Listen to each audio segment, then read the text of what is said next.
Hey team, Kim Constable here. Welcome to the Kim Constable podcast. Today we are going to talk about something that many women don't really feel comfortable talking about, which I feel is a very important subject to bring up, especially for women in menopause, and that is herpes. Genital herpes, actually, specifically. And this is something that I myself have struggled with and also had some shame over whenever I first found out that I had it, thinking that I had developed some kind of STD or something and didn't want to tell anyone, didn't know what it was. And then whenever I started talking about it openly, I realized that almost every woman that I spoke to also suffered with genital herpes. Like literally, the amount of women that have genital herpes that don't even realize that they have it, they don't even know what it is, or they know that they have it and they don't discuss it with anyone because they're too ashamed, is honestly astonishing. And then once I started diving into the research into this, just to get help with my own condition, I realized that I'm just going to check my notes here so I get it correct. I think it's 1 out of every 7 women has it. Let me say, well, here it is here. 1 out of 6, over half of Americans have herpes, and 1 out of 6 Americans have genital herpes. 1 out of 6 Americans have genital herpes. That means that millions of people, well, not millions, maybe thousands of people, hundreds of people, however many people you know a lot of people who have genital herpes, but of course nobody talks about it because we are taught to believe that sex is dirty and that, STDs are dirty and anything that comes from sex is dirty, which actually opens up a whole other conversation because if we come from sex, we as human beings are a product of sex. Does that not mean that we inherently believe on some level that we are dirty? If you were brought up in Catholicism, you may understand this concept that you are born bad and have to prove yourself not bad for the rest of your life. I'm not Catholic, even though I'm Irish, but I do know I have a lot of Catholic friends who are literally brought up to believe that they are bad from birth.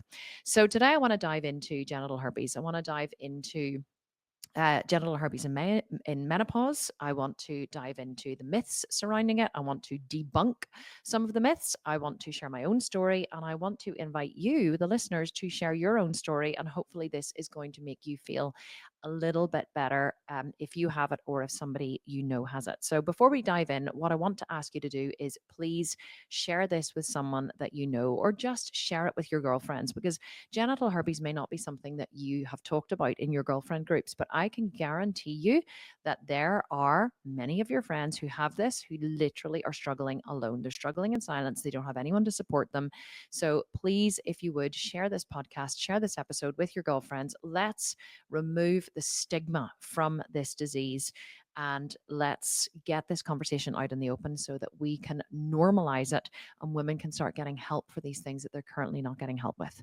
So let me start with a story of my own, first of all. And that is, I moved into perimenopause at around the age of 35. I started suffering from frequent UTIs. I didn't know it was perimenopause. I was back and forth to the doctor. The UTIs were so painful and so frequent, and they just got worse and worse and worse over the years. And I really didn't know what it was.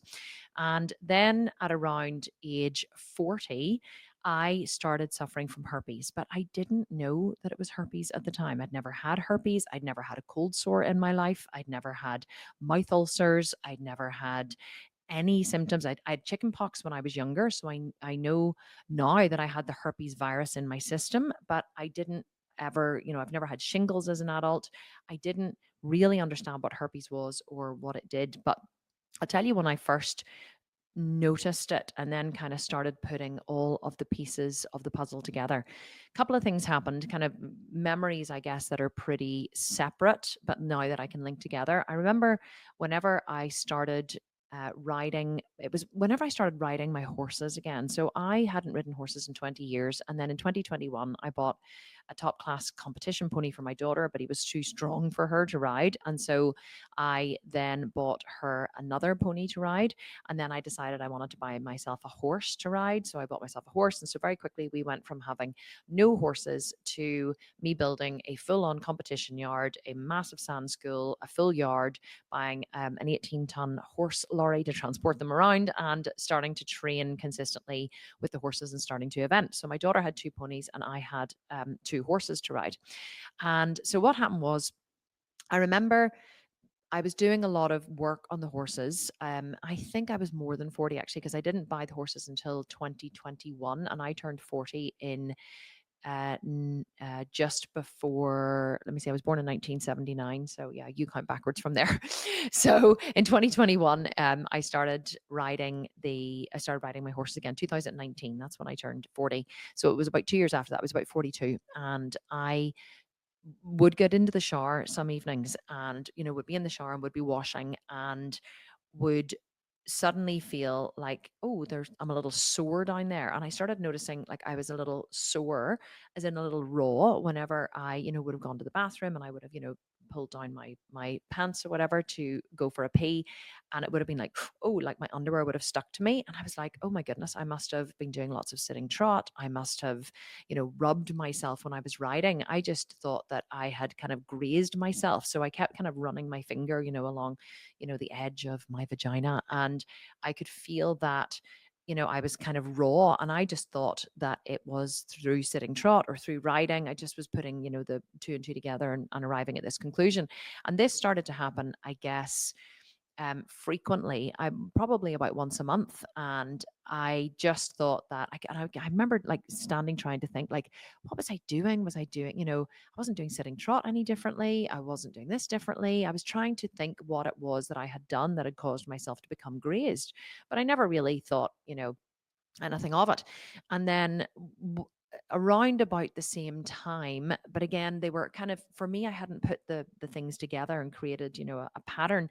But around the same time, I started getting these crazy pains.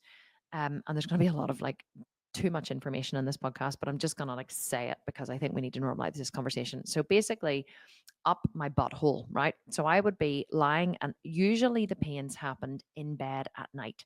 So I remember a couple of times quite significantly, I remember the first time it happened, I was lying in bed with my husband sleeping, and I woke up at about 3 o'clock in the morning, and I had this searing pain, and it just comes on you, like it builds. It's almost like a contraction whenever you're pregnant. It builds, and it just goes like, and it just comes on, and it builds and builds and builds, and it's like this searing pain up your butthole. That's the only way I can describe it. And I remember being like, oh my god, what is that? And I thought that I had wind pains. I thought that there was something going on with my internal organs. I thought, oh my god, I have wind pains. It must have been something that I had eaten.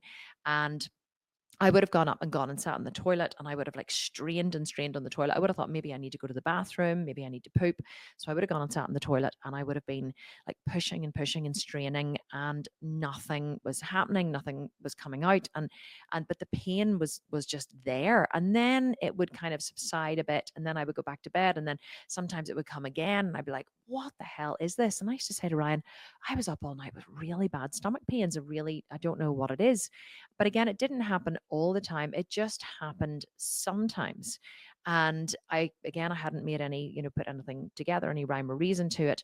But sometimes it would actually, the pain would be so bad, it would literally have me bent double. And I mean, bent double, clutching, like, like with my knees curled up, like just holding on, like, oh my God, what is this? It was genuinely like a contraction. That's how painful it was whenever I was giving birth.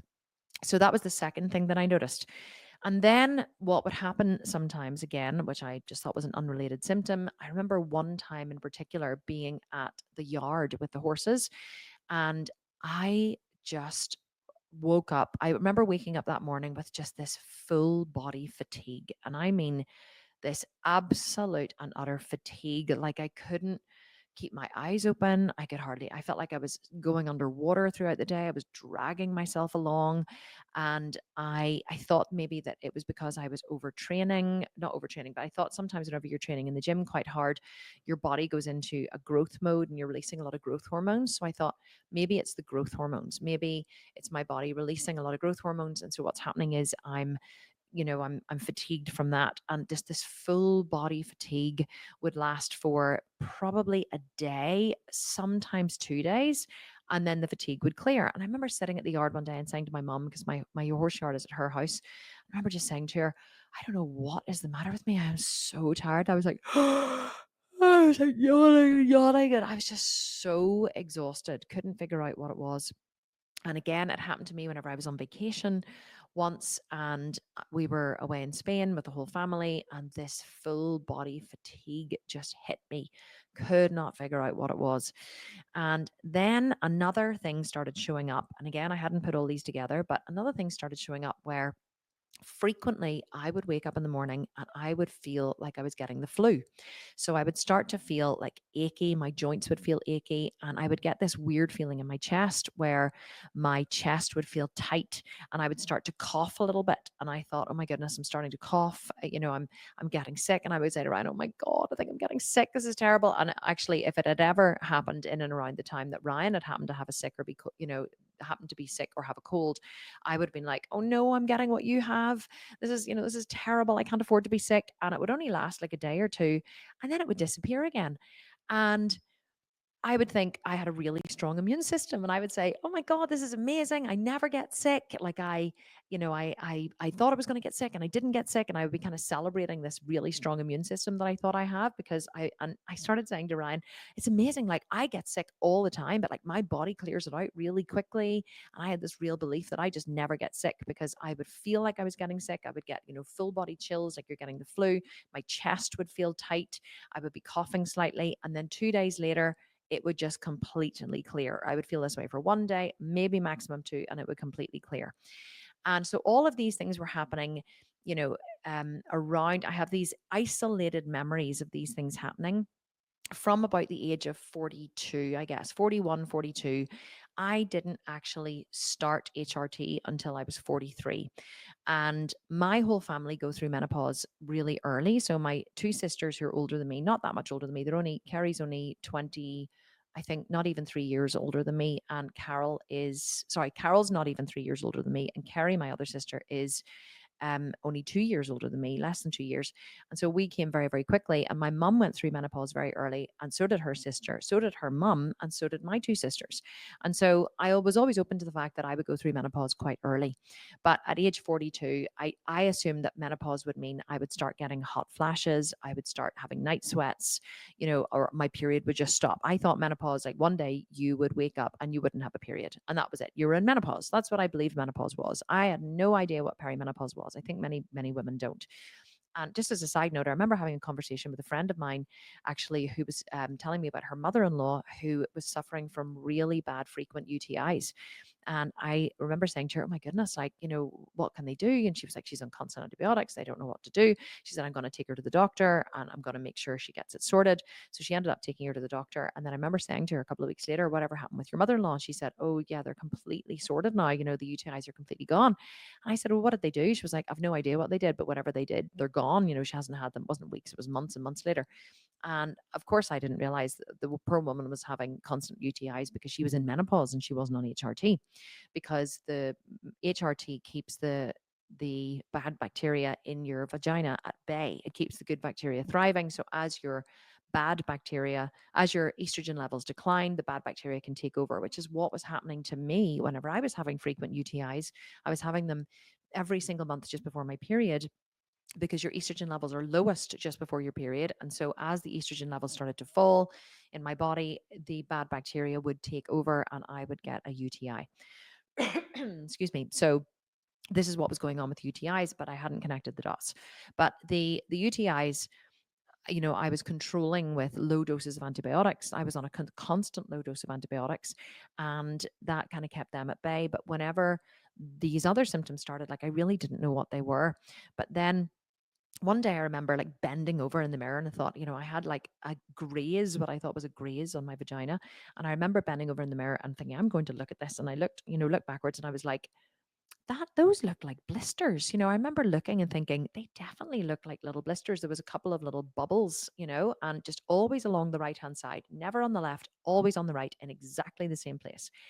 And I remember thinking, those look like blisters. Like, I wonder, could they be, herpes?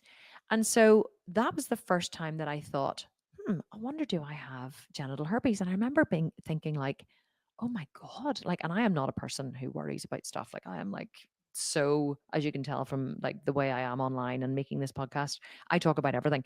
But there was a little part of me inside felt shame. I was like, do I have an STD? Like, I haven't had sex with any other men since my husband in like 20, 21 years. And I was like, do I have an STD? Like, how did I contract an STD? Like, maybe, I really didn't know anything about it. But it was funny, once I had that realization that this is potentially what it could be, I started connecting the dots. And then what would happen is the blisters would appear. And then one day I remember going, hang on a wee second, I have blisters. And a couple of days ago, I got that pain. I wonder, is the pain like some kind of nerve pain? And when I finally put it all together, it was a couple of years ago whenever my mum got shingles. She got shingles really, really badly. Her entire face and neck was covered in massive weeping blisters. She looked like something from a swamp. It's awful to say, but she literally looked like she had emerged from a swamp. She was some kind of creature. It was horrendous. She was completely covered. And she was telling me about, she kept getting these shooting nerve pains up into the back of her head, and she used to get blisters in her mouth. So she has the herpes virus in her mouth. She would have got an outbreak of really bad ulcers on the roof of her mouth, and she used to get these really bad nerve pains. And that's when I suddenly went, hang on a wee second, maybe the pain that I get up my back passage is a nerve pain. And I thought, I'm going to have to now start to notice when that happens. So I started to connect the dots. And so then, of course, the next month, what happened was woken up in the middle of the night, really bad nerve pain. And I was like, oh, okay, I need to watch what this is. I think that this is connected with the herpes virus. It makes sense. So the nerve pain came. And then 2 days after that, I woke up in the morning with this total fatigue, like really fatigued. And then everything began to fall into place. And I was like, oh my God, this is all connected. And then when I woke up with the fatigue, what happened was I got the really tight chest and I started to feel like I had the flu. And then everything fell into place. And it was almost like an enormous relief to know what these things were, because genuinely I was worried I had bowel cancer. I was thinking maybe I need to go for, an endoscopy. Maybe I need to go and get, something checked out. Like, this pain is not normal. Maybe I have bowel cancer. Maybe there's something else going on. And then so I started to watch and I realized that the pattern was I got a pain and then I got the fatigue, followed by the flu like symptoms and the tight chest. Like, it's so weird that I get the tight chest, but as soon I got like a rough throat and a tight chest, and then the blisters would appear. And so I began to think, well, I wonder, can I manage the symptoms through getting like Zovirax? Okay, Zovirax is an antiviral cream that you would put on a cold sore, and it does say on the packet, do not be using Zovirax on anything other than your mouth. But I was like, I don't care, I'm going to try it. And so what I did was I started to look at I started to apply Zovirax cream. So the minute I got the pain, right? Always comes with the pain. And sometimes didn't happen in bed. Sometimes it could happen during the day. Like, I could be sitting here in my office or at my desk, and suddenly I would just be like, oh, and I would just get like a bad pain or just like a little pain. But as soon as I get the nerve pain, I know the herpes virus is being triggered. And so I began to think, well, I wonder, can, if I start to apply Zovirax to the area, to, all around where I normally get the blisters, will that keep the blisters at bay? So I got Zovirax and I started, as soon as I got the pain in future, I started to like slather the cream on about 5 times a day. And interestingly, that did keep the blisters at bay. Now, it didn't stop me getting the fatigue or the flu-like symptoms, but it did stop me getting blisters, which was great because the blisters are like super painful.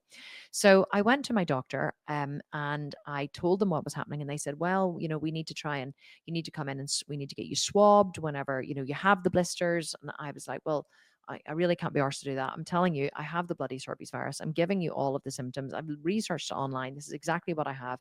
What can we do? So this is before I started HRT. So they said, right, we're going to put you on antivirals. So they give me antiviral tablets and they said, take 2 every day for, however long period of time. So I started taking the antivirals 2 a day, and that was an absolute and utter godsend. The antivirals literally stopped me from getting the virus.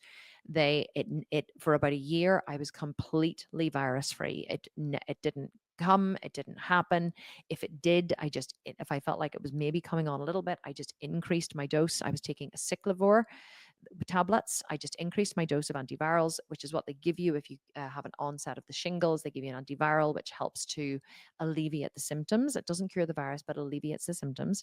And so that was an absolute godsend. And I was getting those on prescription, on repeat prescription. But then the virus started to come back a little more and a little more and a little more.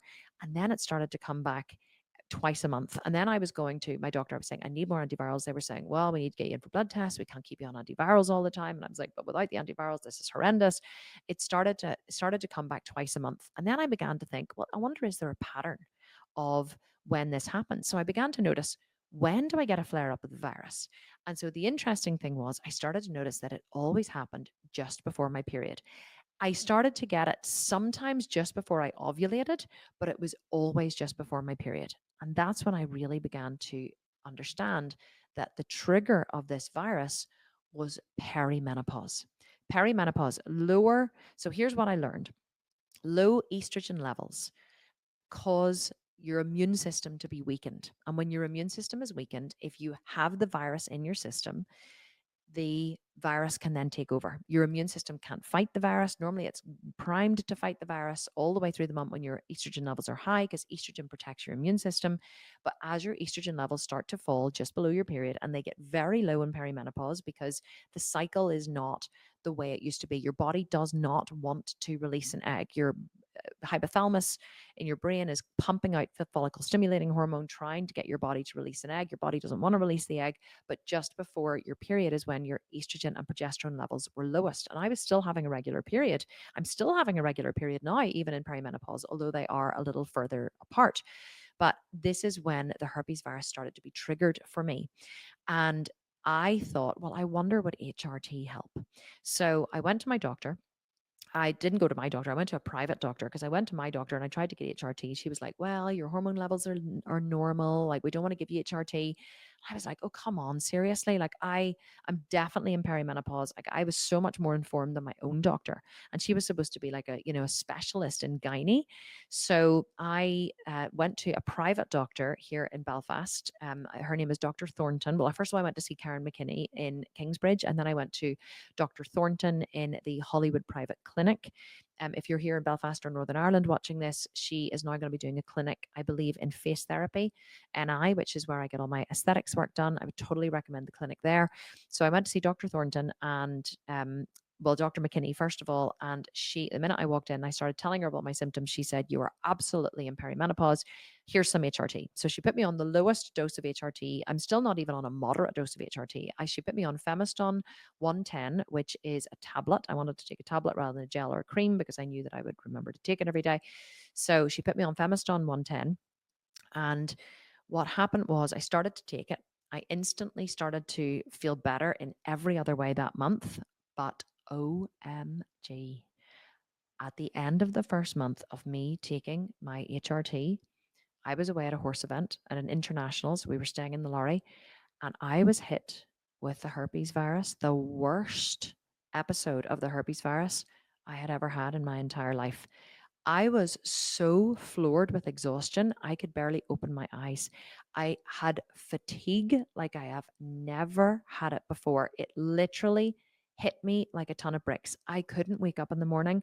I went back to bed several times during the day. I literally napped, I think, for 4 hours one day. I was walking my daughter's show jumping course. I couldn't concentrate on it. We missed the last fence. She was nearly eliminated because I didn't see the last fence. I was hit with the most enormous amount of fatigue. You couldn't even believe it. I didn't have any of the pains, but I did have the fatigue. So it was like the HRT had exacerbated the symptoms. But I wasn't ready to give up, because I know that it takes a while for your brain to rewire itself, for the neural pathways in your brain to adjust to the HRT. So I wasn't willing to give up on it, because the doctor had told me it usually takes about 3 months for everything to settle down. So the first month after starting HRT, I was floored with the worst case of the herpes flare up I'd ever had. The second month, it was the same, but it wasn't as bad. I would say it was half as bad as the first month. The third month, again on my HRT, I got a little bit of a flare up. And then on the fourth month, it was gone. Gone. I was symptom free months 4, 5, and 6. Zero flare ups, zero blisters, zero fatigue, zero pains, nothing. It was absolutely unbelievable. It was like someone had flipped a switch and my life was completely different. And so then I moved up into taking, what happened then was I started having night sweats again, and I started to get, month 7, I had a herpes flare up, not a bad one, but just a mild one. I got the pain, I got the exhaustion, I got the blister. Well, I didn't get the blister. So I've learned that if you smear Zovirax cream on several times a day, or some kind of antiviral cream, onto your vagina, you don't get the blisters. Even if you have the other symptoms, you don't get the blisters if you use Zovirax cream. So I do that, every, anytime I feel it coming on. So I never get the blisters, but I did have the other symptoms. So I went back to my doctor. I said, I think I need a higher dose of HRT. She put me on a higher dose of HRT, and I went through the 3 month cycle again. I had another flare up the first month when my body readjusted. Wasn't as bad as ever as the first time, but it was still a flare up. The next month I had another flare up. The third month I had another flare up. And then I'm now on month 7 of this new brand of HRT. And I do still get mild flare ups sometimes, but I never get blisters. I just get a tight chest. So my chest gets tight, my throat feels rough. I get a little bit of fatigue, and that does still happen just before my period every month. So I think I'm ready to go up to a higher dose again of HRT now that I'm 46 and I'm hurtling into full menopause. I went to see another doctor recently, and she showed me a chart, and she said, Kim, you're on the dose that you're on of Femiston isn't even a moderate dose. She said, you have 4 more doses that you can go to get to a high dose. I was blown away. I thought I was on a really high dose. She was like, no, no, no, you're not on a high dose at all. You're not even on a moderate dose. So I think that the next stage is to move up in my HRT. But to be honest, I don't want to go through the process again. So I was like, I think I'll just stay here for another couple of months, and then I'll move up into a higher dose if I need to. So, I really wanted to talk about this today because I wanted to give you guys my experience, what's happening with me. Because as I started talking about this in previous podcasts, just very briefly, I was flooded with messages. I was inundated with private messages on Facebook and on Instagram with women saying, thank you so much for talking about this. I too have had the herpes virus. I didn't know it was the herpes virus. I thought that it was something else. And the fact that you have talked about it has really shown me what it is that I've had, and I feel so much better for knowing. And I just want to, say thank you for talking about it publicly. And so it made me realize that this is a conversation that needs to be had. This is a conversation that many women, aren't having because they're too ashamed or they're too scared or, for some other reason. But since I honestly started talking about it to people, I the amount of women that have said, "Oh my God, me too," is shocking. And like I get the stigma around it. I really do. Whenever I first started, it's funny, like my husband is men are so funny about sex, I think, and women's sexual health and STDs and that kind of stuff. And whenever I first said to Ryan, "Oh my God, I have herpes," he was like, "Well, that's an STD." And I said, "Well," and I'm going to tell you about that in a minute. I said, "Well, it's not, it can be an STD, but it's not always transmitted through sex." And he said, "Well, how did you get that?" I said, "Well, I don't know. Like, I've never had it before," but he had a real reaction to it, like to me having it. And then, we would be with, family or friends or whatever. And I would say, "Oh my goodness, yes, I've found out I've had the herpes virus." And he'd be like, "Don't tell people that." Why should I not tell people? I remember putting on Instagram once and saying like I had the herpes virus, and he was like, "Don't tell people you have herpes." He started to have like a real reaction to it, and I was like, "Ryan, why is this a problem? This is this can help other women." But it was funny. I realized that there is a real stigma around it, and he was definitely having a reaction to me telling people. I said, "I'm sorry, but I'm not going to be silenced. There's nothing dirty about this. You know, even if I did contract it sexually, like I had sexual partners before my husband, and even if I did contract it sexually, so what?" People have cold sores every day, but we don't go around going, "Oh my God, she's been kissing another man. She's been kissing someone." Like everybody has sex. We all have sex. Sex is a very normal part of adulthood. It's how we reproduce. It's how we connect with our partners. three things that stimulate the pleasure centers of the brain are eating, learning, and sex. Sex is pleasurable. I love having sex. I've always loved having sex. I'm a very sexual person. I'm not afraid to admit it. But there's, some people are so afraid to talk about sex. They have so much, stigma around sex. They were maybe brought up in a religious family or with very controlling parents and told sex is bad and sex is dirty and don't talk about sex. Sex happens behind closed doors and under the curtains and in the dark. In my family, sex was very openly discussed. It was never a taboo subject. We never swept it under the carpet. My husband was brought up in South Africa and then moved to Australia whenever he was 12. And so I know in South Africa, sex is, and his parents are older than mine. His dad is in his 80s. His mum is nearly 80. Well, my dad is actually nearly 82, but we were just brought up in a much more liberal family. Sex was discussed at the dinner table. Like I've always discussed sex with my mum. If I ever had any, partners or issues with my partners, I would have discussed it with my mum. She would have discussed sex with me. It wasn't in my family, it was never a taboo subject. So talking about sex or a sexual related topic wasn't taboo in my family, but Ryan definitely had a reaction to it. And I know that a lot of people have a lot of shame and stigma around sex in general, never mind an STD. I think it's why people are also having reactions to medical weight loss injections, which I've been talking a lot about recently. I've people are like, oh, I'd be happy to take a tablet, but like I don't want to inject. And I'm like, why don't you want to inject? And whenever I was chatting to some women about this in our Sculpted Menopause app, because we now have, just as a side note, if you are on medical weight loss injections or you want to talk about something like herpes or whatever privately and you're in menopause, my Sculpted Menopause app it's a paid app. You can get a 7-day free trial, but it's a private community of, with workouts, and we have millions of different workouts and meal plans and, and metabolic programs, and it's a fitness app basically, but we have a resident board certified OBGYN and menopause specialist gynecologic surgeon on staff answering questions. And we have a private forum where you can talk about GLP-1s and weight loss medications.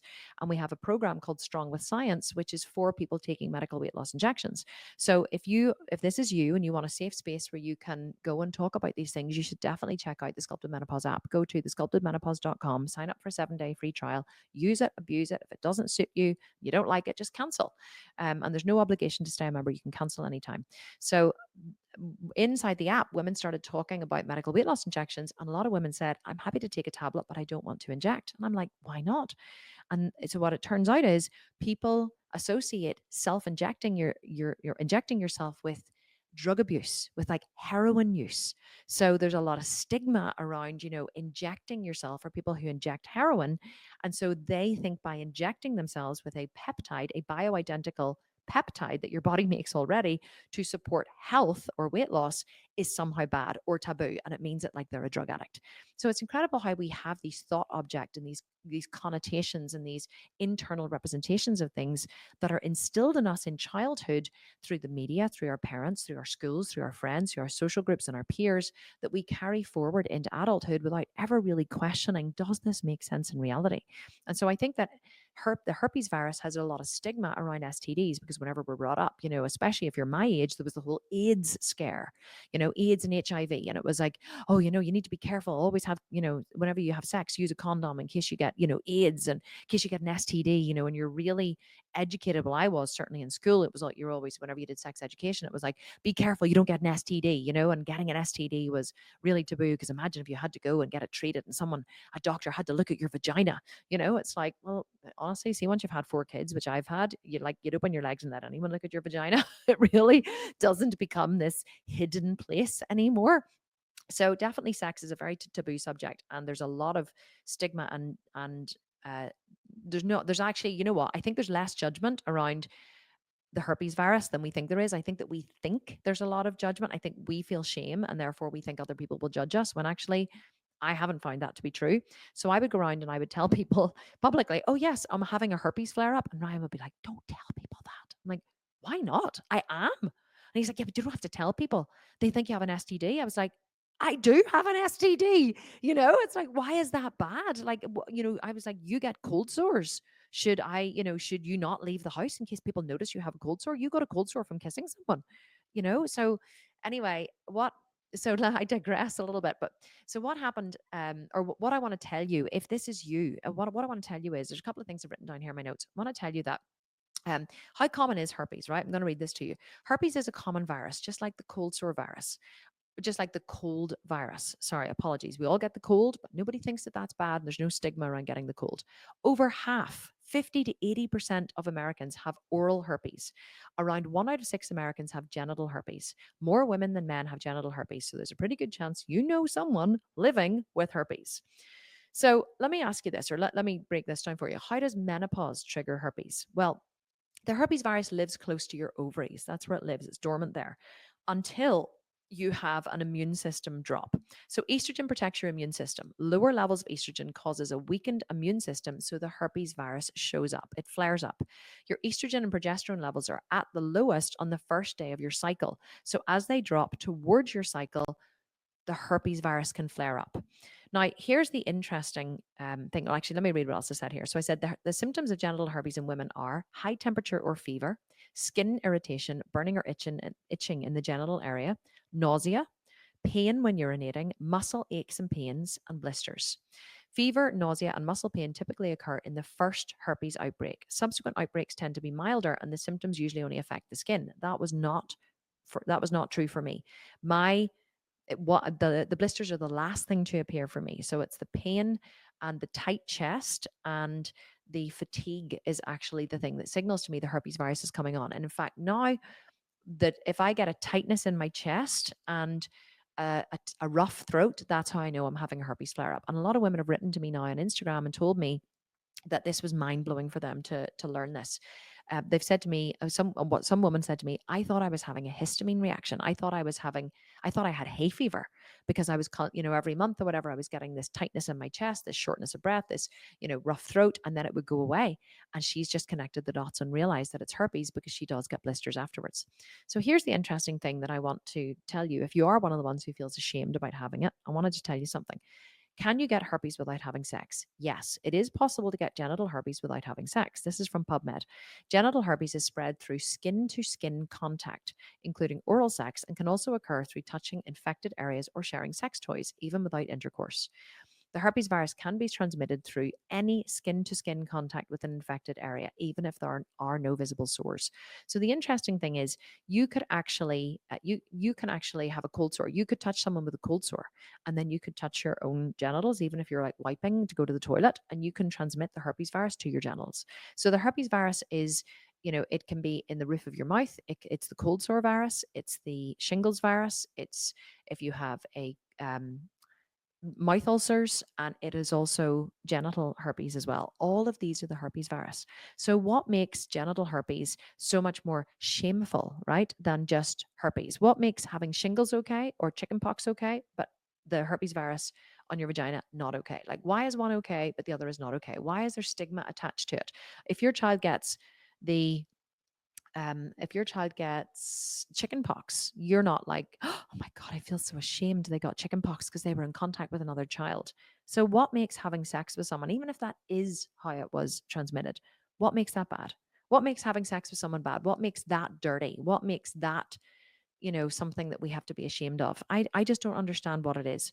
So I want you to know that if you have the herpes virus, if you are in menopause and you're having any of the symptoms that I was talking about, you most likely have the herpes virus. What can you do about it? Well, I would recommend that if you are a candidate for HRT, that you absolutely get on it. HRT gives your body the protection that it needs. I am a massive advocate for hormones in general. I am currently on HRT, which is a mixture of combined estrogen and progesterone. I'm also on testosterone gel. And I take Ozempic. I microdose Ozempic, which is a peptide, a GLP-1 peptide, which has completely transformed and revolutionized my health. I sleep better every night. I have better regulated digestive system. Like I had an amazing digestive system anyway, but it is like on another level now. I feel clearer in my mind. I have more energy. I have better mood. I have a higher libido. My entire life has transformed since I started taking the GLP-1, and I'm interested now to see the benefit of the testosterone gel. I think one of the benefits of that is I am literally horny all the time. And let me tell you, I was pretty horny anyway. My husband, it's funny. Someone asked me once, a friend of mine asked me, like, she said, has it helped your libido? And I was like, well, yeah, I think so. And she was like, yeah, like my husband and I would, like, I guess we would have sex about twice a month. And I was like, twice a month? Are you kidding me? And she was like, yeah, like on a good month, sometimes it can be once a month. And I went, once a month? Sex once a month? She was like, how often do you have sex? I was like, 3 times a week. She was like, 3 times a week? I was like, yeah, like on a bad week, twice, but like 3 times a week. It used to be four. So I realized that, like, apparently this isn't normal. Apparently women are not having sex with their husbands 3 times a week. But if you saw my husband, you would understand, because he is really fucking hot. Like, he trains in the gym 5 days a week. He is like muscular. Oh, he's just like so hot. So like I just want to have sex with him all the time. Since we're talking about everything to do with sex, and just laying that on the table, and I don't think he'd be too annoyed at me saying that publicly. Hopefully he doesn't actually listen into this podcast, which is a good thing. But people who know Ryan will probably be like, oh, okay, this is far too much information for that I need to know about Kim and Ryan. So anyway, hopefully if you are in menopause and you are suffering from herpes and you're having any of the symptoms that I have talked about, hopefully now you have a little more data. What can you do about it? Well, definitely get on HRT. Sorry, this is where I was before I started thinking about having sex with my husband. Hopefully get on HRT. You need estrogen. A lot of people think that estrogen. A lot of people think HRT is to help alleviate symptoms of menopause or perimenopause. It's not. That is one of the biggest myths. A lot of women say to me, "Oh, well, I'm 53 and I don't have any menopause symptoms, so I don't need HRT." I'm like, HRT is not about symptoms. That's literally just the benefit. That's one of the side benefits. Taking HRT is about protecting your body later in life. Every single cell in your body needs estrogen. Needs estrogen. And so if you don't take HRT, it's like driving a car around with no fuel, like driving around with your petrol tank or your fuel tank on empty. Estrogen protects your body from getting osteoporosis, protects you from getting Alzheimer's, Parkinson's, cardiovascular disease, cancers. Like, the protective benefits of estrogen are phenomenal. It is protective in nature. So you really do need to protect your body, protect your bones, protect your health. And that is what estrogen does. It is protective in nature. It's not about alleviating symptoms. That's literally just one of the wonderful side effects. It's about protecting your body later on in life. So you do not need to be scared to take HRT. Every study, that the WHI study, which put people off taking HRT in 2002, has been completely debunked. It has been shown to have been completely false in how the results were interpreted. And it has caused a whole generation of women to be without their hormones and caused all kinds of issues in those women who are now in later life. So you do not need to be afraid of HRT. That is the first thing that I would recommend that you should start. If you're not a candidate for HRT and you are having regular breakouts of herpes, I would recommend speaking to your doctor about getting an antiviral tablet. If you take an antiviral tablet, a low dose every day, or if you feel an outbreak coming on, you can take like 2 tablets every, I think, 3 hours. You can take like up to 8 tablets a day if you feel a break coming on. That's what you should do if you have the shingles virus. You should load the antivirals into you, and that does alleviate the symptoms and it stops the blisters from appearing. So that's the second thing I would recommend. The third thing I would recommend is get yourself an antiviral cream.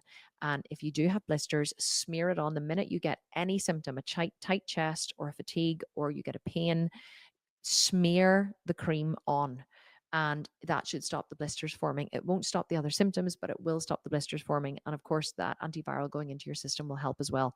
The other thing you can do, whenever we were in Australia, I had an outbreak of herpes, and I was able to go to the pharmacy in Australia and get an antiviral tablet for cold sores. I just told them that I had a cold sore coming on, because they don't give it to you for genital herpes. And they were happy to give me, I think it was a couple of different antiviral tablets. So I just took those. They were not on prescription. You can't do that here in the UK, unfortunately, but you can do it in Australia. So I was able to get those, and that did help as well with the outbreak, and that helped to alleviate a bit of the symptoms. But the best thing that you can do for yourself is not worry about having it and not feel any kind of shame. The best thing you can do is share this podcast episode with all of your girlfriends, if you would, especially the ones in menopause. You don't know who has herpes. You don't know who's suffering silently and not saying anything. And if you just share this episode with them and just say, you know, I thought this was really, really interesting. I don't know if any of you suffer from this, but I thought you might find this interesting. If you do, please share this episode with them, and also make sure that you subscribe to the channel and leave me a comment if you can, because the more people that subscribe to the channel, the more people we can reach with this information. The more I can build this incredible business, which helps more people. I'm always very transparent about the fact that if you subscribe to this channel and you share it with people and you comment, it helps me. Yes, I make more money. Great side effect. But the more money I have, the more people I can help, the more um, good I can do in the world. And just a little note on that, actually, this is completely unmenopause related, but it's just a belief that I have, is that a lot of people are fearful of wanting to make money. They think that like money is the root of all evil. This is what they're taught. The more money you have, the more clout you have in the world, the more say you have in how the world is run, because you get to vote with your dollars. So if an ice cream shop at the end of the road sells amazing ice cream, you get to vote to keep that ice cream shop with your dollar. Every time you go in there and you spend $1 or $5 or $10 or $20, you get to vote to keep that ice cream shop open because you are voting with your dollars. So dollars are how you vote in the world. You can give money to causes. If you have a lot of it, you can give money to your schools, your kids' schools. If you want to see a building raised, you can help out friends, you can promote things that are important to you. Every single person who is a good person should try to have as much money as they possibly can in the world. Because do you think that evil people are motivated to get a lot of money? Of course they are. But the problem is, good people who would do a lot of good with money are not motivated to make any more of it because they believe that the love of money is the root of all evil. Bullshit. Bullshit. If you're a good person, you should try and have as much money as you possibly can, because you will do good with that money. So I make no apologies for wanting to be the richest person I know. Not because I want to go on expensive holidays, although that would be nice, or buy expensive clothes. I did the designer clothes and designer handbags and designer shoes. I have wardrobes full of hundreds of thousands of dollars worth of clothes and shoes, and I never wear any of them, and I don't use any of them, and I'm done with it all. I don't care anymore. I just want to further causes that are important to me, and that's why I want to make as much money as possible. And you should too. So let's do it together, right? You help me, I'll help you. Um, just, yeah, I don't know. I've run out of steam now. I'm like, what was I saying? I was just gone on a rant about money, which has nothing to do with menopause, but you're going to hear me go on a lot of rants if you listen to this podcast. Okay. Anyway, I think that is all I have to say on the subject. If you have a comment, please leave it below. If you want to join me for a weekly Zoom call where like we get to go face to face and you get to ask me questions, then consider signing up for the Sculpted Menopause app, 7-day free trial. You can join, try it, you do the workouts, join the community, ask questions. Even if you just want to join to ask one question, to ask me directly, you can join, do that, and then you can leave again. Like, nobody cares, right? This is your journey. We don't want anyone to stay a member who doesn't find benefit in the app. So you can absolutely try it out, and that's the best place to connect with me if you want to. But please do leave a comment under this episode as well, and let me know your experience with herpes. And if you have herpes, wear it with pride. Write a comment, tell people you're experiencing these symptoms so other women feel okay to do it as well. Because once everyone is doing it, we feel okay to do it, because we feel that we're not being judged. We need to get this conversation out into the open. We need women to understand that they're not alone and that this is completely normal. It's a very, very, very strong symptom of menopause, or it's one of the awful things that happens during perimenopause. And I need women to know this so they can feel supported, they can get the help that they need, and not feel like they're doing anything wrong or bad, because truly they are not.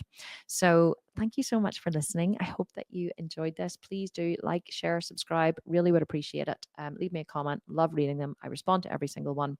And have an awesome rest of the day wherever you are. And I will speak to you for on another episode of the Kim Constable podcast.